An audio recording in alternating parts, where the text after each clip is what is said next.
Pernah nggak sih kamu ngerasa kayak tenggelam dalam cinta, tapi sebenarnya nggak benar-benar paham apa yang terjadi? Kayaknya hampir semua orang pernah ngalamin ya. Nah, hari ini kita bakal coba singkap pirai hati itu dan kita nyalain lampu biar terang, biar kita lihat apa sih yang sebenarnya jadi dalang di balik kisah cinta kita. Inspirasi kita kali ini datang dari sebuah buku yang cukup provokatif, judulnya Hipnotis Cinta. Buku ini ngasih satu ide yang radikal banget. Gimana kalau cinta itu ternyata bukan takdir misterius yang jatuh dari langit? Gimana kalau cinta itu sebenarnya sebuah program yang polanya bisa kita pelajari dan kita pahami? Nah, ini nih yang jadi pertanyaan utamanya. Apakah cinta itu sesuatu yang ya udah kita terima aja apa adanya? Sebuah misteri gitu?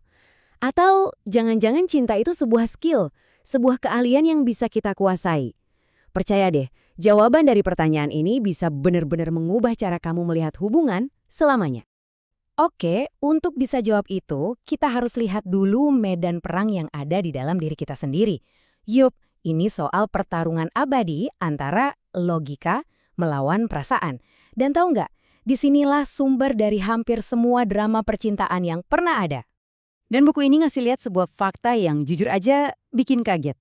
Pikiran sadar kita, si logika itu, ternyata cuma punya kuasa sekitar 12% aja atas keputusan kita. Cuma 12%. Sisanya yang 88% itu. Nah, itu dikuasai sama pikiran bawah sadar. Anggap aja ini lautan emosi, kebiasaan, tempat di mana cinta itu tinggal. Jadi, udah jelas kan? Siapa yang menang kalau mereka berdua berantem? Pasti pernah dia ngalamin konflik batin kayak gini kan? Logika kamu yang kekuatannya cuma 12% itu teriak-teriak, udah stop, dia nggak baik buat kamu. Tapi perasaan kamu yang 88% itu udah keburu megang setir. Nah ini bukti paling nyata betapa dahsyatnya kekuatan pikiran bawah sadar kalau udah urusan hati. Nah, konflik internal ini menempatkan kita di sebuah persimpangan. Kita dihadapkan pada dua jalan. Pilihan pertama, kita tetap jadi pecundang cinta yang cuma bisa bereaksi, yang pasrah jadi korban perasaan terus-terusan. Atau pilihan kedua, kita bangkit jadi ksatria cinta, seseorang yang proaktif, yang paham aturan mainnya, dan bisa merancang sendiri kisah romansanya. Kamu pilih yang mana? Jadi, kalau kita mau milih jalan ksatria, pertanyaannya, apa aja senjata yang kita butuhin? Oke, sekarang kita berhenti ngomongin masalah, kita pindah ke solusi. Buku ini menawarkan beberapa alat yang sangat praktis buat mengubah total cara kita mendekati cinta. Setidaknya ada 3 senjata utama nih di gudang persenjataan seorang kesatria cinta. Yang pertama, seni menjadi misteri. Yang kedua, kita akan belajar soal jangkar kenangan. Dan yang ketiga, kita akan menguasai bahasa kemungkinan. Kita bahas satu-satu ya. Senjata pertama kita, misteri.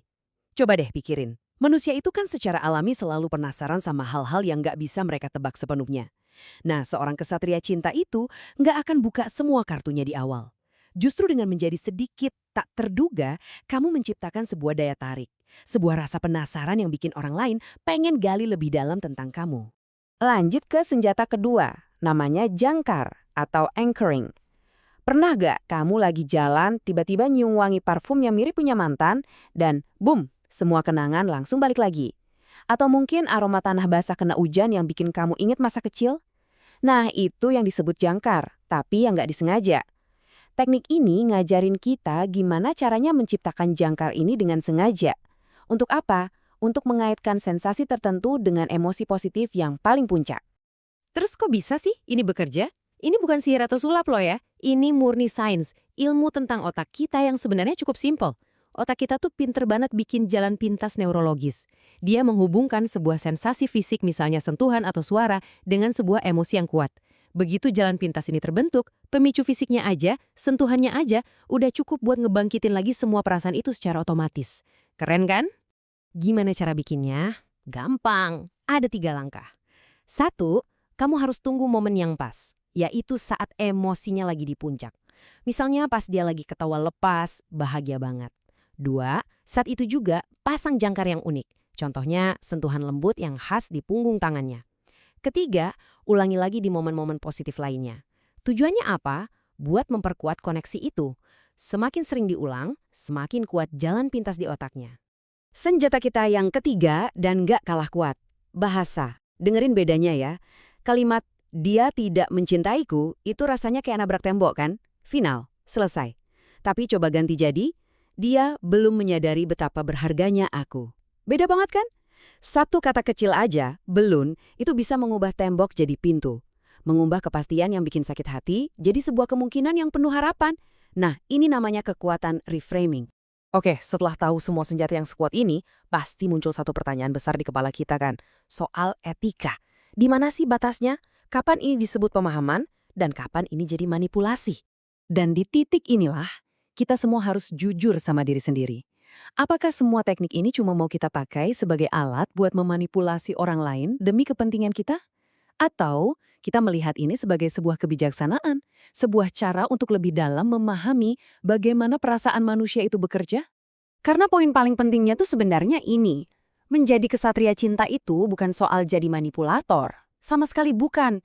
Ini soal menjadi pribadi yang cukup bijaksana untuk mengerti bahasa perasaan. Supaya apa? Supaya kita bisa menciptakan kebahagiaan yang tulus, bukan cuma buat diri sendiri, tapi juga buat pasangan kita. Kebahagiaan bersama. Pada akhirnya, semua kembali ke kita. Buku ini cuma ngasih pilihan yang sangat kuat. Apakah kita mau terus-terusan jadi korban dari drama yang sadar atau enggak kita ciptakan sendiri?